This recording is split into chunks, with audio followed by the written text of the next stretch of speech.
Labadiena. Nevyriausybinės organizacijos reikšmingai prisideda prie mūsų visuomenės gerovės kūrimo. Jų pasiaukojantis darbas labai svarbus kasdieną, o ypač krizių metu. Tuo įsitikinome, kai Lietuvai teko patirti išbandymų. NVO tapo didžiausiu ir svarbiausiu valstybės institucijų ramsčiu.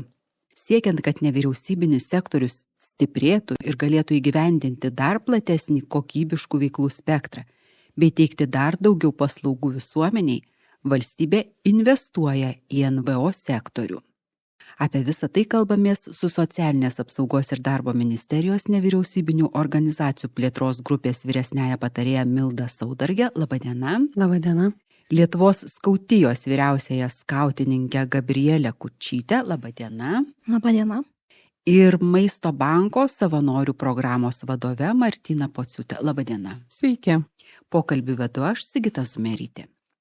Pone Milda, kiek Lietuvoje iš viso yra nevyriausybinių organizacijų? Skaičiuojam, kad organizacijų turinčių nevyriausybinių organizacijų žymą yra apie 16 000. Nemažai. Nemažai, bet tai tas vienas skaičius tai nėra toks rodiklis, kuris kažką daugiau pasakytų. Na tai yra duomenys, bet nieko tokio nepasako apie, sakykime, aktyvumą nevyriausybinių organizacijų. Skirtingo matyti yra aktyvumo, ar ne? Nebūtinai jos visos aktyviai veikia. O koks iš viso yra nevyriausybinių organizacijų vaidmuo valstybėje? Vaizdžiai kalbant, galima būtų turbūt pasakyti, kad nevyriausybinės organizacijos tai kaip pilietinės visuomenės širdis ir balsas, nes nevyriausybinė organizacija sukuriama iš pilietinės iniciatyvos. Tai gimsta iš tam tikro esamo poreikio arba iš noro spręsti kažkokią problemą. Ir nevyriausybinio organizacijų tikslas yra visuomenės interesų atstovavimas ir, taip sakykime, to viešo gėrio kūrimas. Tai dažnai būdinga nevyriausybinėm organizacijom tai, kad jos veikia greitai, gali pasiūlyti inovatyvių sprendimų ir inovacijas kūria ir dažnai veikia ten, kur nėra valdžios institucijų arba verslo sektorius neapriepia tos tam tikros nišos. Tai galima sakyti, kad tai yra tokia aktyvi, kad dėl to nevyriausybinės organizacijos ir pilietinė visuomenė skatina valstybės pokyčius ir yra toks nuolatinis pažangos variklis ir labai verta apskritai skatinti įsitraukimą į pilietinę veiklą, skatinti pilietinę aktyvumą ir sudaryti sąlygas įsitraukti nevyriausybinių organizacijų, savanoriškų organizacijų veiklą jau mokykliniam amžiui arba net dar ir anksčiau. Turime svečiuose skautų atstovę. Pone Gabrielė, tai pristatykit savo organizaciją, kiek joje yra narių ir ką veikia skautai? Tai jeigu kalbant apie Lietuvos skautiją, nes skautiškų organizacijų skaičiuojam apie 80 Lietuvoje, tai Lietuvos skautijų turim 3000 aktyvių narių, kurie yra susimokėję šiuo metu nario mokestį. Taip pat dar turim narių, kurie yra atsitraukę, nesumokėjo to nario mokesčio, tai jų praskaičiuotumėm tikrai turbūt ir virš 5, gal net 1000. Tai ką veikia skautai, tai mūsų tikslas, pačio judėjimo tikslas yra ugdyti jauną, atsakingą, pilietišką, vertybiškai stiprų jauną žmogų. Tai remiamės savo misiją, turim mūsų įkūrėjo Lordo Baden-Pavelio paliktą skautišką metodą, kurį sudaro 8 vienodai svarbios ugdymo dalis. Tai būtent juo mes turime paremtą jaunimo programą ir turbūt mūsų organizacijos veiklą būtų galima išskirti 2 dalis, tai yra jaunimo programa, tai yra būtent jaunimo ugdymas ir tada yra mūsų savanoriai, kurie būtent užsiema vaikų ir jaunimo ugdymu, kuria jiems programas, bet to pačiu ir vaikai gali savo kurtis programas ir būtent prisideda prie jaunimo pilietiškumo ugdymo, pilietinio pasipriešinimo, savanorystės skatimo, tiesiog ugdoma visuomeniai, valstybei žmonės. Lietuvos skautijoje kiek yra narių, ta prasme, jeigu iš viso? Nesam susiskaičiavę, jeigu žiūrint, bet šiais metais 3000. Šiais metais. Taip. Supratau. Maisto bankas. Maisto banką mes visi žinom iš maisto rinkimo nepasiturintiems žmonėms. Prekybos centruose, man pačiai netgi teko savanoriauti, labai buvo smagu. Ką iš viso veikia maisto bankas, ar tik renka maistą ir papasakokit apie šitas iniciatyvas. Visas, turbūt daugiau jų yra.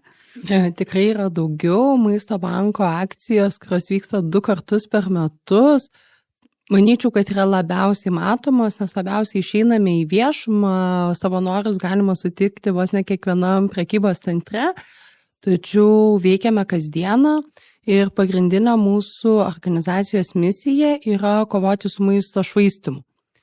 Mūsų tikslas, kad maistas liktų maistu ir vėlgi, kad galėtume pritraukti perteklių prie nepritekliaus.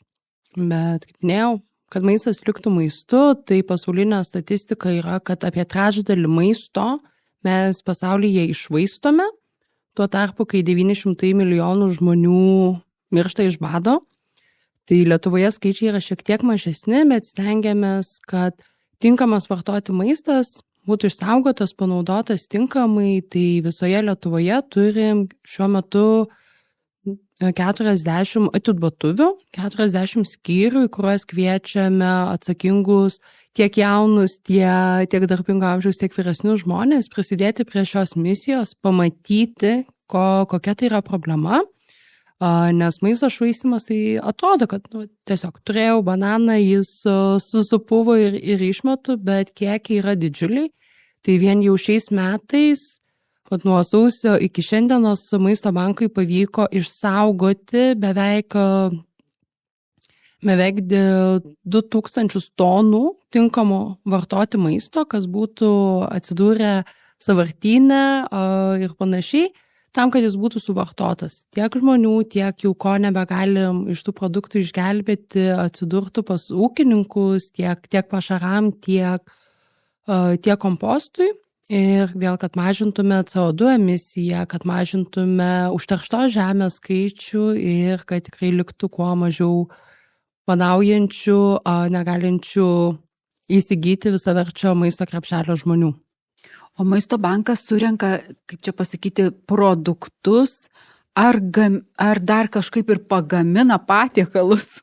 Tai labai geras klausimas. Kaip minėjau, turim 40 fizinių lokacijų visoje Lietuvoje, vėlgi, kad sutrumpintume visą logistiką, visą tą kelią ir kad maistas greičiau pasiektų tų, kuriam jo trūksta. Ir taip pat Lietuvoje turime 3 virtuves, 2 valgyklas ir 1 perdirbimo virtuvę, kuriuose gaminame maistą, kuriuose konservuojam, verdam, džiovinam, kad tikrai tas maistas kuo ilgiau išliktų maistu, galbūt atrastų savo kažkokią kitą formą, nes vėlgi, jeigu pomidorą jau reikėtų suvalgyti šiandien, bet nelabai žinom, ką daryti, mes iš jo galime padaryti ir puikių padažų ir į kažkokį patiekalą įdėti ir prailginti taip jo gyvenimą.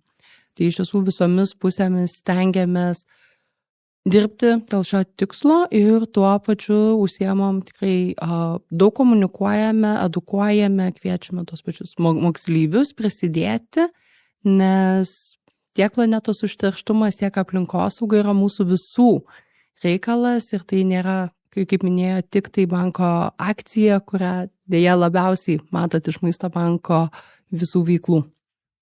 Kiek pas jūs yra darbuotojų? Turbūt mažiau nei savanorių, ar ne? Savanorių yra daugiau.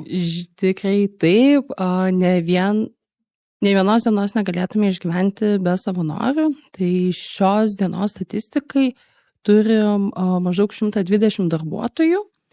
Ir vėl nuo sausio pradžios iki šiandienos prie mūsų veiklų jau yra prisijungę virš 4000 unikalių žmonių.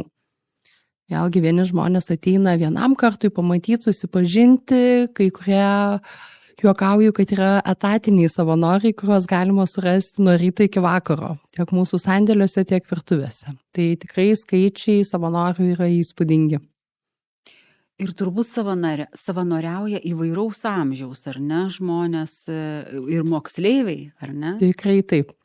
Tai su moksleiviais turime vieną keblumą, nes mūsų pagrindinė veikla vyksta pamokų metu. Dėl to jie nelabai gali įsijungti mūsų tą kasdienę tiesiogę veiklą, bet tikrai priemame viso amžiaus žmonės, tai tikrai turime moksleivių antplūdį per atostogas. Kai baiginėjasi mokslo metai, moksleiviam trūksta tų kelių socialinės veiklos valandų, tai jau tikrai vietomis yra, kur jau nebepriemame, nes tiesiog fiziškai nebeturime nei tiek vietos, nei tiek veiklos, kad jie galėtų prisijungti. Bet šiaip iš principo moksleiviai gali ateiti pas jūs ir tas socialinės valandas išdirbti. O kokį darbą jiems duodate? Labai priklauso nuo to, ką šiuo metu reikėtų padėti ir nuo pačio asmens apsisprendimo. Nes veiklų spektras yra platus. Tai gali būti nuo pagalbos mūsų administraciniuose darbuose, sužiūrėti įvairius dokumentus, juos gražiai pagal datą sudėlioti. Tai gali būti skambučių centras, kur atsakinėjame interesantų užklausas skambučius. Tai gali būti tos pačios edukacijos. Apmokytas jaunuolis taip pat galėtų savo klasiai ar savo mokyklai pravesti užsiėmimą apie maisto švaistymą ir ką daryti, kokių žingsnių imtis savo buityje, savo namuose, savo artimiausioje aplinkoje. Ir taip pat tas mūsų maisto banko akcijos. Tai tikrai sulaukėme gausaus būrio savanorių, būtent moksleivių, nes pati akcija vyksta po pamokų, o kasdienės veiklos yra pagalba virtuvėje, pagalba sandėlyje, rūšiuojant maistą, atiduodant jį žmonėm. Virtuvėje dirbti, aš įsivaizduoju, reikia turėti žinių, ar ne, kaip jūs sakėt, padaryti tuos padažus. Tai jūs kulinarų samdote? Tai iš tiesų kiekvieną veiklą koordinuoja mūsų darbuotojai, kurie parodo, pamoko, papasakoja. Tai savanorystė mūsų organizacijoje šitoje vietoje yra kiek išskirtinė, nes nereikalauja ilgalaikio apmokymo ir nereikalauja ilgalaikio įsipareigojimo. Kaip minėjau, tikrai būna ir klasės, kurios atvažiuoja, pavyzdžiui, mokyklai turi projektą susijusiu su tvarumu ir tada atvyksta pas mus vienai dienai. Su jais pasikalbame, turime edukaciją ir tada jau kimbame į veiklas, kurių metu parodom, papasakojam, visą laiką patariam. Tai taip, jeigu savanoris ateina turėdamas kažkokių specifinių žinių, man pačiai asmeniškai yra ir IT specialistai padėję savo profesinėmis žiniomis tam tikrus darbus pasidaryti, bet jeigu tu esi tas pats tų pačių 14 metų jaunuolis, kuris nori pamatyti, prisidėti, tai tikrai visi žmonės pas mus yra laukiami, parodom, pamokom ir tikrai nereikia jokio išankstinio pasiruošimo. Ponia Milda, siekiant stiprinti nevyriausybinį sektorių, valstybė investuoja į NVO. Papasakokite apie tai. Labai gerų kampų pakreiptas klausimas, nes tai iš tiesų yra investicija. Strateginė investicija į pilietinę visuomenę, nes valstybė investuodama į NVO iš tiesų gauna grąžą, stiprią pilietinę visuomenę, piliečius aktyvius, kurie dalyvaudami sprendimų priėmime taip pat gali prisidėti prie mūsų valstybės kūrimo ir prie jos gerovės. Tai ir čia vėl grįžtu prie socialinių pilietinių valandų ar veiklos, kad mokyklose iš tikrųjų labai svarbu, kad būtų pasitelkiamos nevyriausybinės organizacijos, tam, kad moksleiviai galėtų susipažinti su dalyvavimu tam visuomenės gyvenime ir atrasti savo individualias stiprybės, kaip prisidėti asmeniškai. O kalbant apie priemonės, tai valstybė apskritai siekia gerinti aplinką, kurioje veikia nevyriausybinės organizacijos, tai siekiama tokios palankesnės jų veiklai aplinkos, gerinant teisinę bazę ir yra įvairios finansavimo priemonės, tai institucinių gebėjimų stiprinimas ar paslaugų pirkimas ir įvairių savanoriškos veiklos skatinimo iniciatyvų rėmimas. Mhm. Galite pateikti pavyzdžių, kokią veiklą užsiima nevyriausybinės organizacijos ir gauna paramą? Tai gali būti tiesiog pagal, pavyzdžiui, mūsų ministerijos finansuojamos programos. Iš viso yra virš 30 konkursų, kur finansuojama įvairių nevyriausybinių organizacijų veikla, siekiant, pavyzdžiui, ten šeimų, vaikų gerovės, vaikų dienos centrai, vat, ir čia esančios organizacijos irgi pretenduoja į mūsų institucinių gebėjimų stiprinimo konkursus, kur gali tiesiog siekdamos stiprinti savo organizaciją, norėdamos sustiprinti tam tikrus gebėjimus, finansinio raštingumo arba ten kitų strateginių dalykų reikia, tai gali prašyti finansavimo tokiam iniciatyvom, siekiant pastiprinti pačias organizacijas. Pone Gabrielė, kaip tapti jūsų organizacijos nariu? Jeigu tapti organizacijos nariu, tai paprasčiausiai reikėtų susirasti mūsų organizacijos tinklalapį skautai.lt. Turim prisijungti mygtuką, kur užpildai duomenis ir paskui jau administracijos skyrius paskiria būtent vadovą, kuris bus už tave atsakingas, jeigu tai yra vaikai. Tai čia pasiseka, jeigu pildo tie žmonės, kur yra mūsų vienetai tose savivaldybėse, nes mes veikiam 32 dabar savivaldybėse, tai reiškia, kad visos Lietuvos nedengiam, turim daugiausiai Vilniui ir jeigu regionuose, tai pačiuose centruose dažniausiai, tai jau buvo minėtas socialinės apsaugos ir darbos ministerijos projektai ir pagalba, tai kaip tik šiais metais ir dar kitais turim 2 metų projektą, kurio tikslas yra kurti naujus padalinius būtent regionuose, nutolusiuose miestuose, būtent ieškant naujų vadovų, nes mūsų veikla ir vienas iš skautiško metodo elementų yra suaugusių parama, tai tas vienetas ir veikla neįmanoma be suaugusio.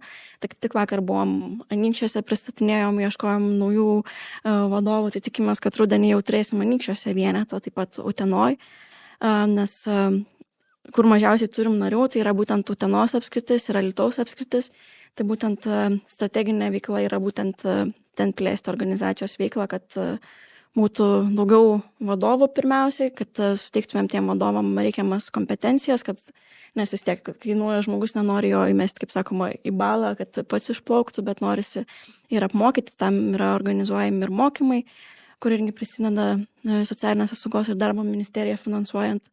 Turim ir kaip tik mentorystės programą diegiamės, kad palengvinti tą naujo vadovo dalę ir kad užtikrinti vaikų ir jaunimo užimtumą.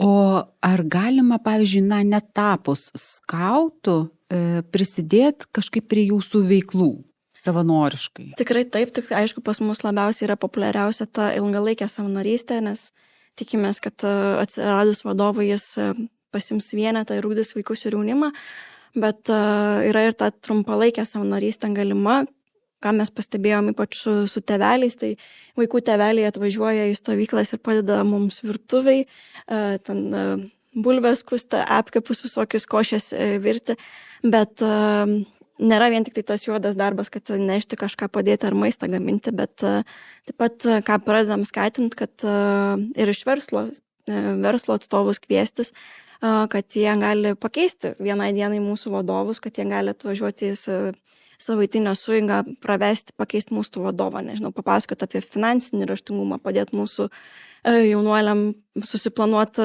stovyklo žygio finansus, ar ne, projektų valdymas, nes suorganizuoti stovyklą reikalingas mokėjimas planuoti, kontroliuoti kažkaip ar ne tą veiklą.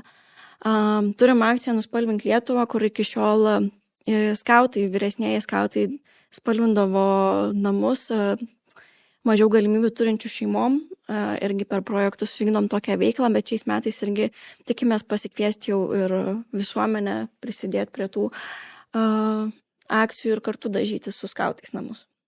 Namą dažot? Taip. Iš išorės? Taip. Kad gražiau būtų? Taip, nes yra šeimų, kurios pačios negali, mes bendradarbiaujam arba su Karitu, kad padėtų surasti tokias šeimas, kuriom labiausiai reikia, o tada jau skautai dažo. Ką norėtumėt pasakyti Lietuvos žmonėm?